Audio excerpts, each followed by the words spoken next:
Welcome to the kitchen of Scottsdale Fire Station 9 here at the Scottsdale Airport. We're joined today by engineer Ross Deedy, who's going to be talking with us about cooking safety, something he takes seriously, and also prepares a mean chili from what I've been told.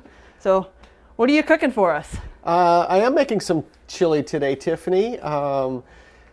Growing up in Montana, we made a lot of soups and stews and chilies in in the wintertime, and I like this recipe that I'm going to make today. It's really hard to screw up some chili. Why don't you tell us some of the common mistakes people make that lead to cooking fires? Well, the National Fire Protection Association, they send out the numbers every year, and a lot of the house fires, kitchen fires that we go on are caused by unattended food.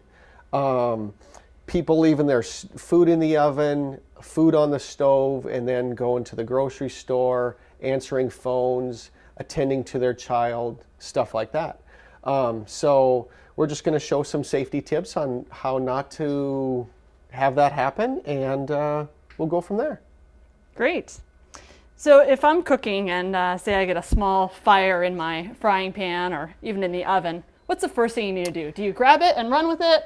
What should I do? Well, the first thing you want to do, Tiffany, is you want to turn your heat off. You know, if you have gas, turn your gas off. If you have an electric stove like we have here, you want to turn your heat off. And then you want to grab a lid for your pan that'll fit, and you want to slide it on to your pan like that, and that'll hold the heat in, plus it'll also starve your fire of oxygen, and it'll put your fire out. What are some of the things that you can do to prevent either you from getting burned or a small child or somebody else in the kitchen? A lot of burn injuries happen because of handles are turned out like this. Small kids in the kitchen, they want to come up here and grab it and see what's cooking. So to prevent that, you really want to turn your handles in this way.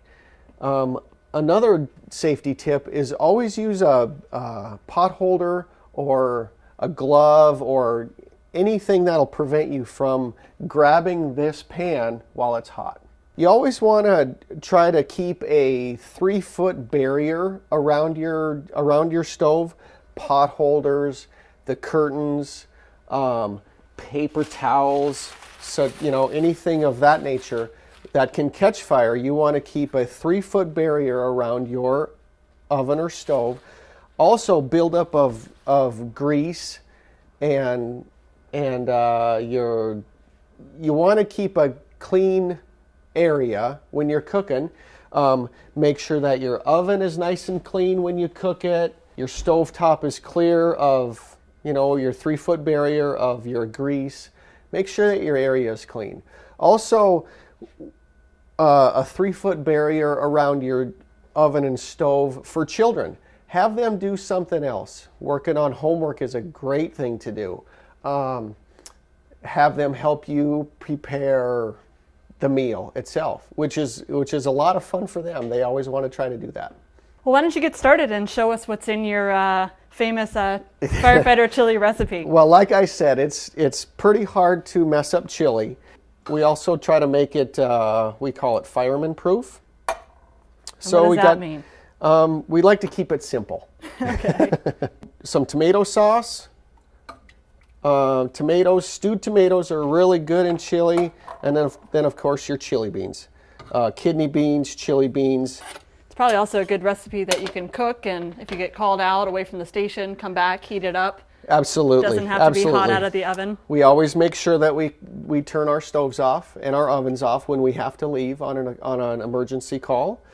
So you got the meat in the pan, and then is this just chili seasoning goes in the? Yeah, chili seasoning in with the tomato sauce. How long do you usually leave this cooking on the stove? Oh, with this, as long as you keep an eye on it, you could cook this all day on a nice slow simmer. Great for gatherings. If you have a Super Bowl party, or if you want to watch the golf tournament, you can put this on and have friends over in the afternoon, and it's all ready to go. So now you're getting the meat all browned up. Right now we're just frying up the beef right now. You can also throw some pork in here, some sausage, venison if you've got it. I know It's turkey all chili is one good. of my favorites. Turkey chili, that's awesome too, yes. So we talked about some of the ways to prevent a fire. If there is a fire and putting the pan on top and turning the heat off doesn't contain it, what's the next thing you do? Well, you want to also keep a fire extinguisher close to your cooking area.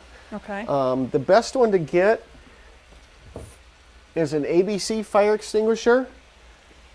And this is great for grease fires, wood fires, any kind of fire you're going to have in your house, small. This is a great little tool to have hanging around your kitchen. The best way to do that is you want to, it's called the pass system. You want to pull the pin, aim the hose, squeeze the handle, and sweep your area. Another good way to do this is if you have a backsplash up against your microwave here or your back wall, you can bank it off of that back wall so it'll rain down onto your fire also. So it's basically smothering the fire so that's exactly what it does. It's exactly what it does. The lid, it smothers the fire, takes the oxygen away, and that's exactly what a fire extinguisher will do. It'll take the oxygen away from your fuel, your fire, and put the fire out.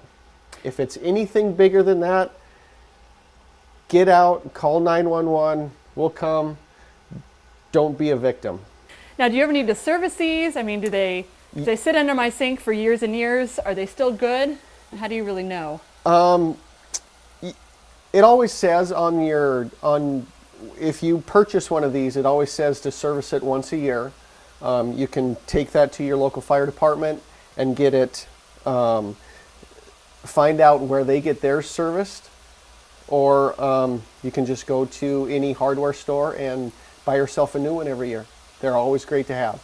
But yes, there is a shelf life. And there's a kind of an indication here on the kind of a sensor of sorts. Yeah, you always want to try to keep your yellow arrow in the green area. Anything outside that green area, you're going to want to get a new one. I'm going to help you with your meat a little bit here. All right, thank you. Another thing with your fire extinguisher, you don't want to get up right on top of it because that's just going to blow it all over the place. You want to get back about 6 to 8 feet and again let it rain down onto your fire. Okay. Another safety tip is you want to wear short sleeves or a tight fitting sleeve on your shirt. None of the big old wizard sleeves.